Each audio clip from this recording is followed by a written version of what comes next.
Class 9th physics numerical. इस video में हम देखने वाले हैं chapter forces and laws of motion के numericals. First numerical, a constant force acts on an object of mass 5 kg for a duration of 2 seconds. It increases the object velocity from 3 meter per second to 7 meter per second. Find the magnitude of applied force. Now, if the force was applied for a duration of 5 seconds, what would be the final velocity of object? यानी इस question में हमें दो चीज़ पूछी है, first applied force और second final velocity. तो आइए क्वेश्चन हम समझ लेते हैं। सबसे पहले हमें गिवन है एक ऑब्जेक्ट जिसका मास है 5 kg। ये ऑब्जेक्ट मूव कर रहा है, और इसकी इनिशियल वेलोसिटी गिवन है, वो है 3 मीटर पर सेकेंड। यानी ये ऑब्जेक्ट 3 मीटर पर सेकेंड की वेलोसिटी से मूव कर रहा है, और इसके मोशन की डायरेक्शन में जब हम एक फोर्स लगाते हैं 2 सेकेंड्स के लिए, टाइम गिवन है 2 सेकेंड्स के लिए, जब हम एक फोर्स लगाते हैं तो ये ऑब्जेक्ट आफ्टर 2 सेकेंड इसकी जो वेलोसिटी है ऑब्जेक्ट की वो हो जाती है 7 मीटर पर सेकेंड। यानी जो फाइनल वेलोसिटी हो गई आफ्टर 2 सेकेंड वो हो गई 7 मीटर पर सेकेंड। तो हमें ये जो फोर्स अप्लाई किया है हमने, जिसकी वजह से इसकी वेलोसिटी में इंक्रीज़ हुआ है, वो फोर्स का मैग्नीट्यूड फाइंड करना है। ओके, हमारे पास एक फॉर्मूला है जो कि हमें न्यूटन के सेकेंड लॉ ऑफ मोशन से मिला था, F equals to M V minus U upon T. यहाँ पर सारी वैल्यूज़ हम लिख देते हैं। m 5 kg, v 7 मीटर पर सेकेंड, u 3 मीटर पर second, t 2 seconds.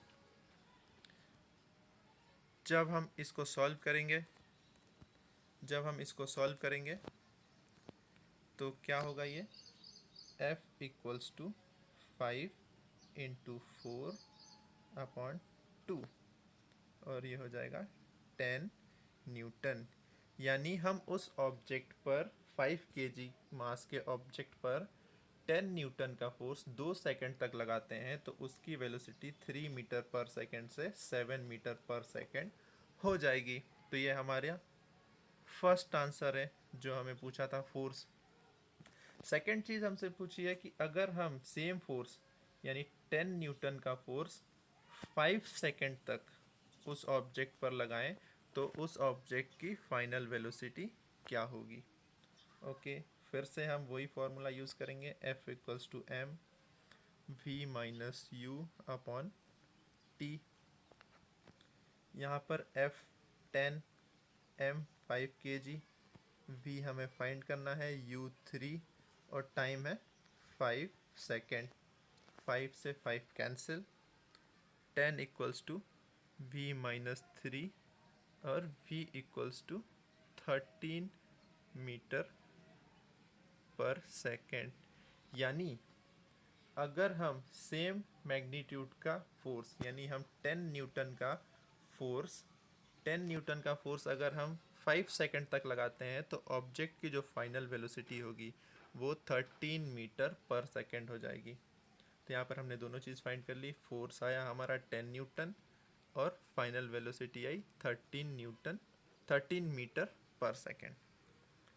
Now second question, which would require a greater force accelerating a 2 kg mass at 5 meter per second square or a 4 kg mass at 2 meter per second square। तो इसमें हमसे पूछा है कि एक 2 kg का मास है, उसको 5 मीटर पर सेकेंड स्क्वायर से एक्सेलरेट करने के लिए फोर्स जितना लगेगा वो हमने मान लिया F1, और एक 4 kg का मास है, उसको 2 मीटर पर सेकेंड स्क्वायर से एक्सेलरेट करने के लिए एक फोर्स लगेगा, उसको हमने मान लिया F2। तो इस क्वेश्चन में हमसे पूछा है कि F1 is greater than F2 और F2 is greater than F1, यानी इसमें कौन बड़ा होगा, F1 या F2। तो हम फाइंड कर लेते हैं। F1 क्या हो जाएगा, M1 into A1। First condition में हमें मास दिया है 2 kg और हमें एक्सेलरेशन दिया है 5 मीटर पर सेकेंड स्क्वायर, जो कि एसआई यूनिट में है, तो हम यूनिट चेंज नहीं करेंगे, हमने मल्टीप्लाई कर दिया 2 5 जा 10 और ये हमारा F1 आ गया 10 न्यूटन। अब हम F2 फाइंड कर लेते हैं। F2 क्या हो जाएगा, M2 इंटू A2। M2 की वैल्यू 4, A2 की वैल्यू 2 और ये हो गया 8 न्यूटन, यानी F2 की वैल्यू आ गई 8 न्यूटन। तो कौन यहाँ पर ज़्यादा बड़ा है, F1। यानी एक 2 kg के मास को 5 मीटर पर सेकेंड स्क्वायर से एक्सलरेट करने के लिए ज़्यादा फोर्स की रिक्वायरमेंट होगी as compare to accelerate a mass of 4 kg with an acceleration of 2 meter per second square. Now third question. A motor car is moving with a velocity of 108 km per hour and it takes 4 seconds to stop after the brakes are applied. Calculate the force exerted by brakes on the motor car if its mass along with the passenger is 100 kg. यानी एक हमें ये motor car दी हुई है, इस motor car में जो passenger बैठे हैं उनके साथ इसका जो वेट है वो हमें दिया हुआ है 1000 kg। तो हमने यहाँ पर गिवन लिख लिया सब जो दिया है। m दिया है 1000 kg, हमें इनिशियल वेलोसिटी दी हुई है कार की 108 किलोमीटर पर आवर, तो इसको हम कन्वर्ट कर लेंगे मीटर पर सेकेंड में, और किलोमीटर पर आवर को मीटर पर सेकेंड में कन्वर्ट करने के लिए हम 5/18 का मल्टीप्लाई कर देते हैं। किलोमीटर पर आवर को मीटर पर सेकेंड में कन्वर्ट करने के लिए हम 5/18 का मल्टीप्लाई कर देते हैं। 18 1 जा 18, 18 6 जा 108 और ये आ गया हमारा 30 मीटर पर सेकेंड, यानी 108 किलोमीटर पर आवर को हमने सेकेंड में कन्वर्ट कर दिया मीटर पर सेकेंड में, तो वो हो गया 30 मीटर पर सेकेंड यू।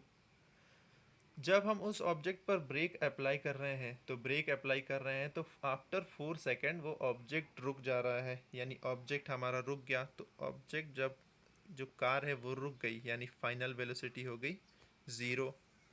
टाइम हमें गिवन है, जो फोर्स लगा रहे हैं हम ब्रेकिंग फोर्स वो कितने सेकंड के लिए लगा रहे हैं, तो वो हम लगा रहे हैं 4 सेकंड के लिए।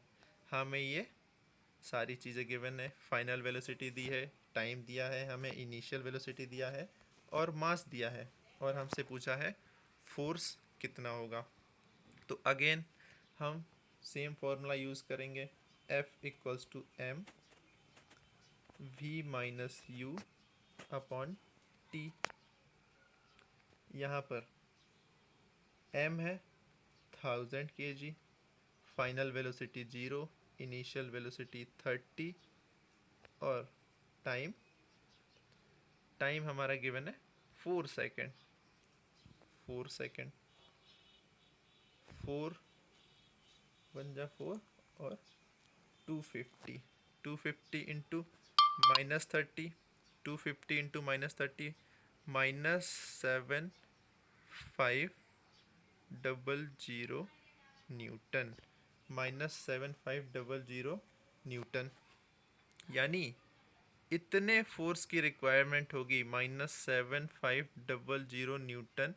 7500 न्यूटन फोर्स की रिक्वायरमेंट होगी एक कार जिसका वेट पैसेंजर्स के साथ 1000 kg है, जो कि इनिशियली 30 मीटर पर सेकेंड से चल रही है। उसको अगर हमें 4 सेकेंड्स के अंदर रोकना है तो उस कार पर 7500 न्यूटन का फोर्स अप्लाई करना पड़ेगा। यहाँ पर जो नेगेटिव साइन है वो ये शो कर रहा है कि जो अप्लाइड फोर्स है वो कार की मोशन के अपोजिट डायरेक्शन में है, क्योंकि ये क्या है, रिटार्डेशन हो रहा है। यहाँ पर हम कार को रोक रहे हैं, ब्रेकिंग अप्लाई कर रहे हैं, यानी जो फोर्स हम अप्लाई कर रहे हैं वो कार की मोशन की जस्ट अपोजिट डायरेक्शन में है। यहाँ पर नेगेटिव साइन वो ही शो कर रहा है। Now next question, a force of 5 Newton gives a mass m1 and acceleration of 10 meter per second square. and a mass m2 and acceleration of 20 meter per second square, what acceleration would it give if both the masses were tied together? यानी यहाँ पर हमें दो objects दिए हैं, एक object का मास है m1 और दूसरे का मास है m2। हम इस पर एक फोर्स लगाते हैं 5 न्यूटन का, इस पर भी हम सेम फोर्स लगाते हैं 5 न्यूटन का।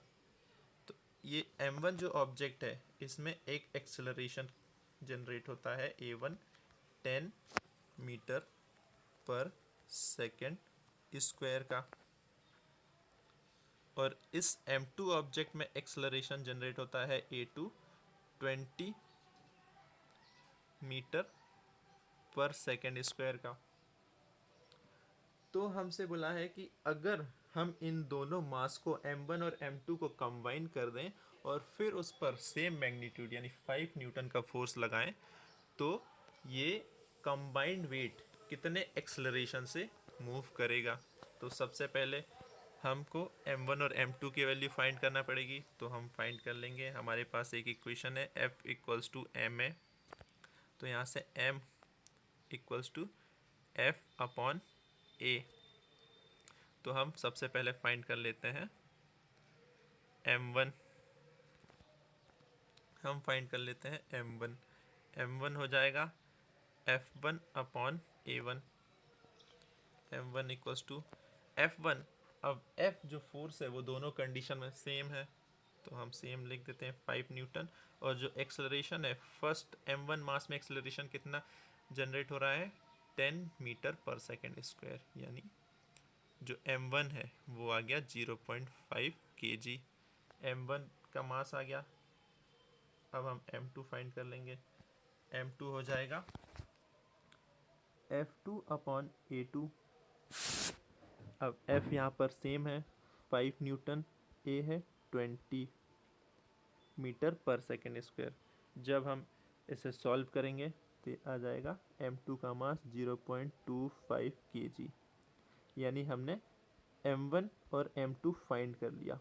हमने m1 और m2 फाइंड कर लिया। अब जो नेक्स्ट स्टेप है क्वेश्चन में वो ये बोला है कि अब हम m1 और m2 को साथ में कंबाइन कर दें, यानी हम उन दोनों को ऐड कर दें। तो m1 प्लस m2 जब हम ऐड करेंगे तो वो हो जाएगा 0.25 प्लस 0.5, यानी इन दोनों का कंबाइंड मास हो जाएगा 0.75 kg।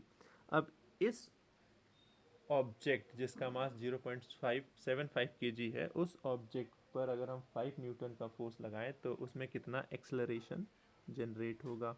तो F इक्वल्स टू m है, यहाँ से A इक्वल्स टू हो जाएगा F upon m। F 5 Newton upon m 0.75 kg। जब हम इसको सॉल्व करेंगे तो हमने सॉल्व किया, 100 का ऊपर मल्टीप्लाई किया, 100 का नीचे मल्टीप्लाई किया, ये हो गया 500 और ये हो गया 75। 75 5 1 जा 5, 15 15 5 जा 75, यानी A equals to 100 upon 15, 100 upon 15 हो गया 15 1 जा 15, 15 6 जा 90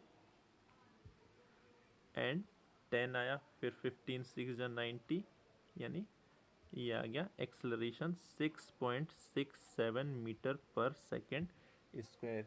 यानी जब हम एक ऑब्जेक्ट, जो हमारे ऑब्जेक्ट थे m1 m2, उन दोनों को हमने कंबाइन कर दिया और सेम मैग्नीट्यूड का उस पर जब हम फोर्स अप्लाई कर रहे थे यानी 5 न्यूटन का, तो उसमें कितना एक्सेलरेशन जनरेट हुआ 6.67 मीटर पर second square.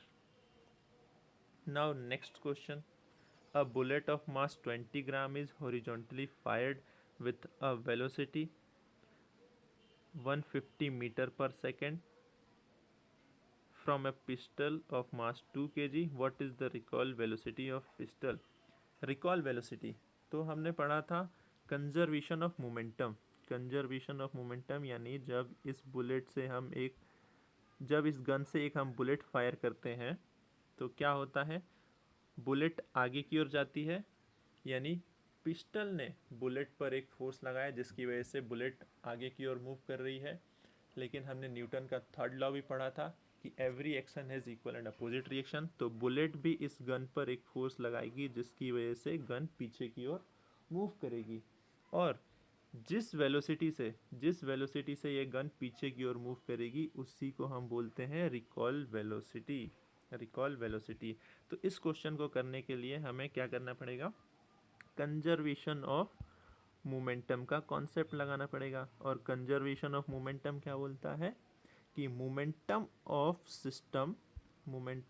System before firing the bullet, before firing the bullet is equals to momentum of system after firing the bullet।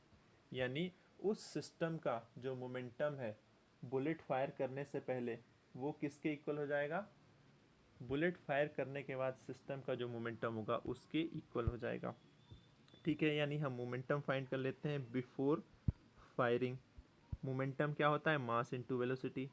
तो मास इनटू वेलोसिटी, पूरे सिस्टम का मास यानी मास of gun 2 kg plus mass of bullet 150 ग्राम, तो उसको हम convert कर लेंगे KG में, इनटू वेलोसिटी, यानी जब बुलेट फायर नहीं हुई थी, यानी इनिशियल कंडीशन जब बुलेट फायर नहीं हुई तो दोनों जो बुलेट और गन है यानी जो सिस्टम है वो रेस्ट पर है, रेस्ट पर है, तो वेलोसिटी क्या है, ज़ीरो। यानी before firing the bullet momentum of the system is zero, यानी बुलेट फायर करने से पहले पूरे सिस्टम का मोमेंटम कितना था, ज़ीरो। अब हम मोमेंटम फाइंड कर लेंगे सिस्टम का आफ्टर फायरिंग द बुलेट, यानी आफ्टर फायरिंग जब हमने बुलेट फायर कर दी तो उस कंडीशन में पूरे सिस्टम का मोमेंटम क्या हो जाएगा। तो अब यहाँ पर जो सिस्टम है वो दो अलग अलग हो गया है, यानी बुलेट और गन अब एक में नहीं है। पहले फायर करने से पहले बुलेट और गन एक सिस्टम था, एक ही के एक ही में थे, यानी दोनों एक दूसरे से कनेक्टेड थे, पर यहाँ पर कनेक्टेड नहीं है। तो यहाँ पर जो मोमेंटम हो जाएगा वो हो जाएगा m1v1 प्लस m2v2। यहाँ पर m1 mass of bullet, v1 velocity of bullet, m2 mass of gun, v2 velocity of gun. तो mass of bullet 150, mass of bullet कितना है, 20 ग्राम है, 20 ग्राम। सॉरी, यहाँ पर जो हमने किया था, जो बिफोर फायरिंग द बुलेट जो हमने मोमेंटम निकाला था वहाँ पर हमने मास ऑफ बुलेट 150 ग्राम ले लिया था जो कि 20 ग्राम है। वेलोसिटी ज़ीरो थी तो इस वजह से वो हमारा इनिशियल मोमेंटम ज़ीरो आ गया, तो वहाँ पर एक मिस्टेक हो गई थी, पर उससे कोई फ़र्क नहीं पड़ा क्योंकि हमारी जो फाइनल वेलोसिटी वो ज़ीरो आई, फाइनल मोमेंटम जो है हमारा ज़ीरो आया। अब यहाँ पर हम फाइंड करते हैं after firing bullet momentum m1v1 plus m2v2। यहाँ पर हो जाएगा मास ऑफ बुलेट जो कि हमें दिया है 20 ग्राम, तो उसको हम कन्वर्ट कर लेंगे केजी में, into velocity of bullet 150 metre पर second, m2 mass of gun जो कि हमें दिया है 2 kg, और वेलोसिटी हम गन मान लेते हैं v। ज़ीरो से ज़ीरो कैंसिल, ज़ीरो से ज़ीरो कैंसिल, 2 1 जा 2, 2 5 जा 10, 5 1 जा 5, 5 3 जा 15। यानी आफ्टर फायरिंग द बुलेट जो मोमेंटम है वो कितना हो गया, 3 प्लस 2v। अब कंजर्वेशन ऑफ लीनियर मोमेंटम क्या बोलता है, यानी momentum before the firing is equals to momentum after the firing, यानी 3 plus 2v equals to 0, 2v equals to 3 and 2v equals to -3 and v equals to 1.5 minus 1.5 metre पर second. ये होगी gun की recall velocity. यहाँ पर negative sign क्या show कर रहा है कि जो गन है वो बुलेट की अपोजिट डायरेक्शन में मूव करेगी, यानी अगर बुलेट फॉरवर्ड मूव कर रही है तो गन बैकवर्ड मूव करेगी। कितनी वेलोसिटी से? 1.5 मीटर पर सेकेंड। 1.5 मीटर। अब गन जो है वो बहुत कम वेलोसिटी से क्यों मूव कर रही है एज़ कम्पेयर टू बुलेट? क्योंकि गन का जो मास है वो ज़्यादा है, 2 kg, as compare to mass of bullet जो कि 20 ग्राम है। Now next question, a girl of mass 40 kg jumps with a horizontal velocity of 5 meter per second onto a stationary cart with frictionless wheel. The mass of the cart is 3 kg. What is her velocity as the cart starts moving? Assume that there is no external unbalanced force working in the horizontal direction. यानी question ये बोल रहा है कि एक ये cart है जो हम स्केटिंग करते हैं, इसमें ये व्हील्स लगे हुए हैं। यहाँ पर एक लड़की है जो कि जिसका वेट दिया हुआ है, लड़की का वेट हमें दिया हुआ है 40 kg, यानी मास ऑफ गर्ल हमें दिया है 40 kg। मास ऑफ कार्ट हमें दिया है 3 kg। और ये बोला है कि लड़की इनिशियल कंडीशन में 5 मीटर यानी UG 5 मीटर पर सेकेंड की स्पीड से इस कार्ट पर जंप करती है। कार्ट क्या है? इनिशियली स्टेशनरी है, यानी इसकी वेलोसिटी 0 है। लड़की इस कार्ट पर जंप करती है और ये अब यहाँ पर आ जाती है। लड़की इस कार्ट पर आ गई।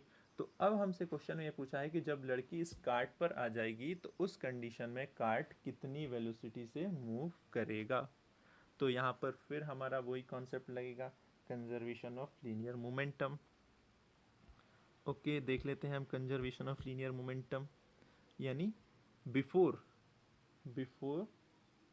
Momentum before the girl jump on the cart, यानी जब लड़की कार्ट पर नहीं जंप की है उससे पहले जो मोमेंटम होगा वो हम फाइंड कर लेते हैं। तो वो हो जाएगा m1v1 प्लस m2v2। यहाँ पर m1 क्या है? मास ऑफ गर्ल जो कि 40 kg दिया हुआ है, वेलोसिटी ऑफ गर्ल 5 मीटर पर सेकेंड दिया है, plus m2 mass of cart जो कि 3 kg है, और velocity of cart initial condition में कार्ट स्टेशनरी है यानी उसकी वेलोसिटी है 0। तो ये हो जाएगा हमारा मोमेंटम 200 kg मीटर पर सेकेंड। ये हो गया हमारा मोमेंटम बिफोर द जब लड़की कार्ट पर नहीं कूदी है, यानी उससे पहले उस सिस्टम का जो मोमेंटम है वो कितना है? 200 kg मीटर पर सेकेंड। नाउ मोमेंटम आफ्टर, यानी जब लड़की उस कार्ड पर कूद गई है तो उस कंडीशन में हमको मोमेंटम निकालना है। तो देखिए, जब लड़की उस कार्ड पर कूद जाएगी तो अब क्या हो गया? ये एक सिस्टम हो गया, यानी अब ये एक सिस्टम हो गया, यानी अब दोनों सेम वेलोसिटी से मूव करेंगे। कार्ट और लड़की दोनों सेम वेलोसिटी से मूव करेंगे। तो m1v1 प्लस m2v2, अब यहाँ पर दोनों सेम वेलोसिटी से मूव कर रहे हैं, यानी v1 इक्वल्स टू v2 है, उसको हमने मान लिया v। तो हो जाएगा m1 plus m2 into v। m1 mass of girl 40 kg plus m2 mass of cart 3 kg। और लड़की और कार्ट दोनों सेम वेलोसिटी से मूव करेंगे, वो हमने मान लिया v। नाउ अब हमें पता है कंजर्वेशन ऑफ लीनियर मोमेंटम, उसमें क्या होता है? Momentum before is equals to momentum after, यानी कोई भी इवेंट होने से पहले का मोमेंटम और इवेंट होने के बाद का मोमेंटम दोनों इक्वल होता है। तो बिफोर मोमेंटम कितना था?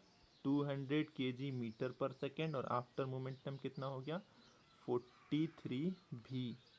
तो यहाँ पर v जो हो जाएगा वो हो जाएगा 200 डिवाइडेड बाई 43 और 4.65 मीटर पर सेकेंड, यानी जब लड़की खुद मूव वेलोसिटी से मूव कर रही थी 5 मीटर पर सेकेंड, पर लड़की जब कार्ट पर कूद गई तो अब कार्ट और लड़की ये दोनों एक सिस्टम हो गए, तो अब ये कितनी वेलोसिटी से मूव करेंगे, दोनों कंबाइंड, तो ये दोनों 4.65 मीटर पर सेकेंड की वेलोसिटी से मूव करेंगे। Thank you.